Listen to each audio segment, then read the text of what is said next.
Hey there, this is Jen Klein Clark, and I am here with step 2 of the Get Stuff Done the Collaborative Method. And so, on the first email, we talked about the wildly important goal and why the why is so important to really drive action, and I'll be able to hold it over a long period of time, and how getting singularly focused on one, possibly two goals are all the keys to making this work. And then um, once you have that, you then want to be able to measure it over time. That you need to have a way to check in and ideally report back to the people that you're collaborating with, and be able to say, I'm on target, I'm off target, how can I get back? Um, and and so being able to measure it is key. Now, the problem with most measures, with what most people do, is they use what's called a lagging measure. And I know there's lagging indicators and there's leading indicators. I know that sounds technical, but let me just break it down. A lagging indicator, you don't know if you've hit the target until the end, until it's too late. So a typical lagging indicator, uh, did we hit revenue goal? Well, you get to the end of the month and then you look at your financials and you say, yes, we did, or no, we were, 20% off. Uh, there's not a whole lot you can do about it at the end of the month, right? Uh, so, or another one, personal, is wait, at the end of whatever, end of the month, end of the week, did I uh, lose the weight that I wanted to lose? It's too late now. There's not a whole lot you can, you can make movements to go forward, but you can't get back that time, right? So they're helpful and they're critical. We want to know the answers, but it's not what you want to do to measure performance. To measure performance, you really want a leading indicator. So, a leading indicator. These are harder to come up with, to identify the correct ones based on what it is that you're trying to get done. But they're so much more helpful to saying, giving true tracking of how you're doing against goal. So, for example, I'll use me in both examples. For revenue, I can tell you that for the coffee news business, I typically try to close 5 or 6 sales a month. Right, when I have 5 or 6 new sales uh, in in a given month, I tend to stay right about where I want to be for my goals, for hitting my revenue for the month and for the year. And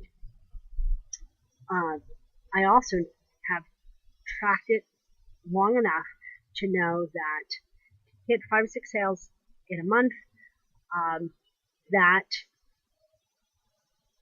happens when I am setting, on average, 2 to 4 appointments a week. So if I set 3 appointments each week, that's likely to allow me to close about 6 sales. And so that's a great leading indicator. I can look at any given point in time in the week and say, am I on target? Have I set three new sales appointments this week?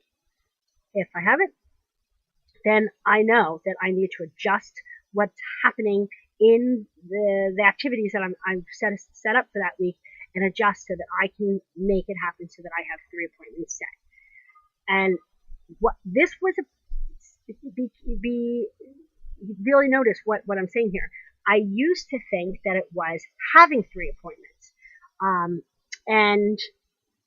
But that's not a really good leading indicator either, because I could have in one day set appointments up for the next 3 weeks.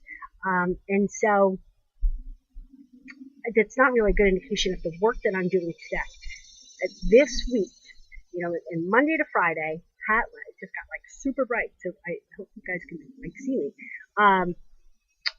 In this Monday to Friday, have I set 3 new appointments, regardless of how much appointments I have this week, regardless of how much I've already set for the month. I want to know that I've done I've hit my leading indicator of setting 3 appointments for the week.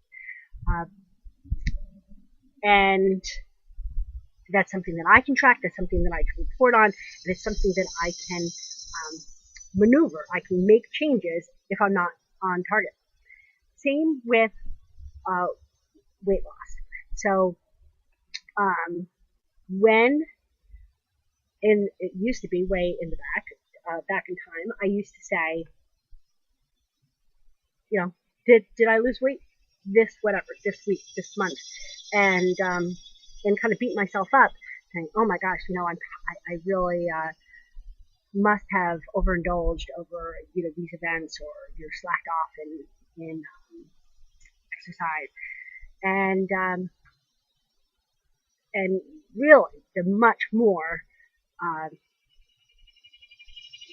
important, much more effective way of looking at how am I doing is tracking. If I track everything that I eat, and keep to a plan, I follow a couple different plans, but regardless of which one, like, am I following? Am I on target with what that plan is? And that's something that I can adjust each day. I can reset each meal. I can reset, and so it's constantly giving me an opportunity to